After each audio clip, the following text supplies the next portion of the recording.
Efforts to ban books are at a 20-year high in the United States.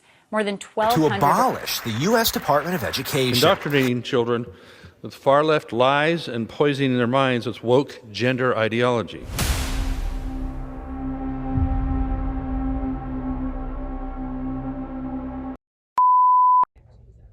So, banned books.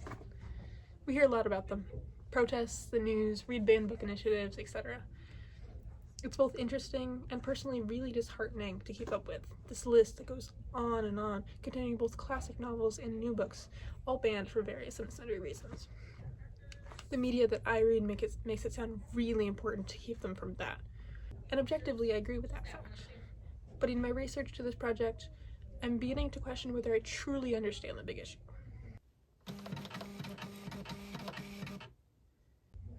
To answer this question, I started at the beginning.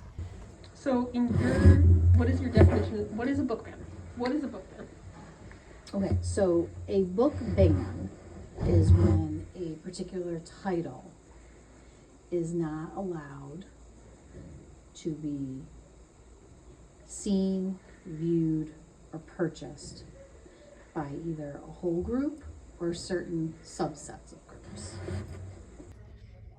More than 15,000 state book bans have been reported since 2021, and has become an ongoing topic with parent right groups. The earliest known form of book banning dates back to approximately 259 to 210 BC, when a Chinese emperor is said to have burned alive the scholars who were writing the history of his monarchy, stating that, quote, "History begins with him." Suppression of education has continued into time, the most famous of which being the burning of the Library of Alexandria in 1640 AD to in 1559 in the Roman Catholic Church's Index Librorum Prohibitorum. Index Librorum Prohibitorum. And the first large-scale American school ban in 1962 of Ernest Hemingway in Texas and California.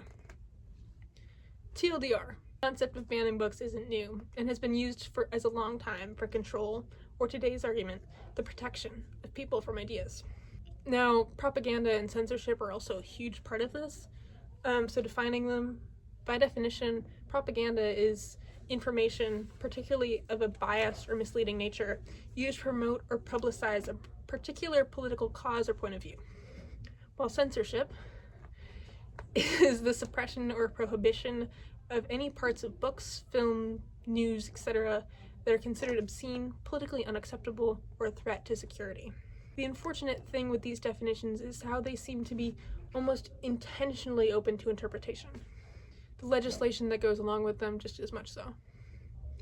This leaves a lot of room for argument in the middle, particularly in defining the lines between what is representation and what is promotion. And with most public discussions nowadays, the line between what is and isn't politically acceptable. Now for this, I took my questions back down the hall to 212 and to Mr. McPhail. I wish you would have reminded me that I was doing this, because I would have done my hair. Oh, yeah. And you read Animal Farm with your 10th grade class every year. Yep. And you did when I was in 10th grade. Why do you think it's important? Why do you do that? Why do you think it's important? Well, to be honest with you, I don't purposely pick that book because it's a banned book. I just think it is very ironic that it is, because of what the book's subject matter is. If you didn't know, Animal Farm is one of the most banned books of all time due to its depictions of totalitarianism and its critique of communist attitudes. Orwell has a habit of getting into that trouble. But I think we're lucky to live in New York State, where we have a pretty progressive and open-minded citizenry.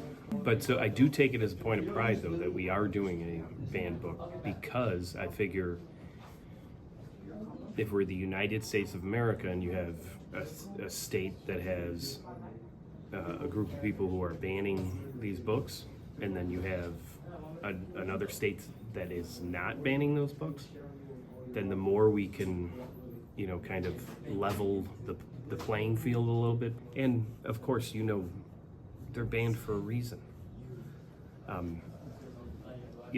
maybe not good reasons in our eyes, but they're banned for a reason. What do you think would be lost if those books were nationally banned? Just the beauty of the work, because I still think those ideas are going to push through no matter what. I think you were in the class when we watched V for Vendetta, Yes. right? I mean, that message in that is, I think, true.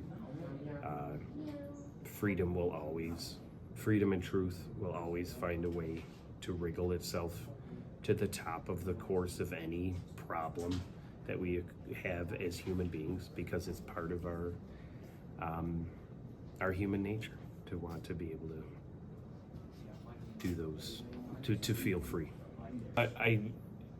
I will say that in schools there are reasons that I think are valid where some things should be censored. I think Where does that line come in? I think the line is when there's a possibility of harm to a developing mind in a school setting. As far as adults are concerned, I think that's a whole different can of worms. It's a whole different argument. But as far as an educator who is concerned about the welfare and happiness and growth and mindset of young human beings, there are definitely things that should not be permitted in the school environment that could possibly be detrimental to all of the things I just listed. And obviously, Animal Farm, 1984, Handmaid's Tale, you wouldn't put those on that list? No. They're good? I think we're good. Thank you. No, thank you. Of all 15,000 book bans mentioned earlier, all of them stem from just 21 U.S. states, and New York is not among them. But that doesn't mean it isn't our issue. As Mr. McPhail said, it's not only important to recognize these books in the states that have the capacity to do so, but to prioritize them, as to keep these works from being erased within a scholastic context. How much do they affect your work as a librarian? Obviously, we're in New York State, but I haven't had issues with any book bans, but I do have experiences with book challenges. So a book challenge is when usually one person or a person acting on behalf of a group challenge a book, a title they don't believe it should be available to, at least in a school library setting, to that particular group of students. do you think keeping these kind of books accessible within schools is important, especially with this political opposition? Well, I think that, if you follow the news today, that we have had in our country a very definite increase in the number of books that are being challenged and then banned, definitely in school districts. My job as a librarian is to curate the collection, and I believe that children, students, should definitely see themselves reflected in the collection. So that means that we have a varied group of kids, so we should have books that represent those varied and diverse groups of people.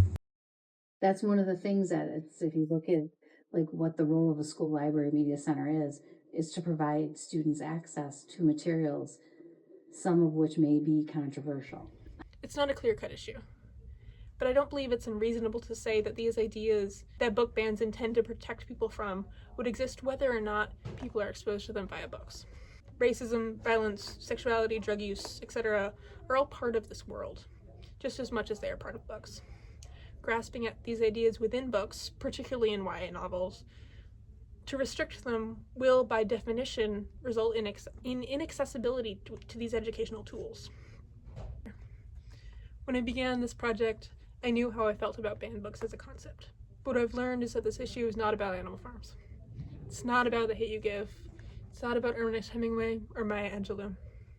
What it is about access to public education, even for middle and high school students. It's about freedom of thought, when themes, ideas are limited.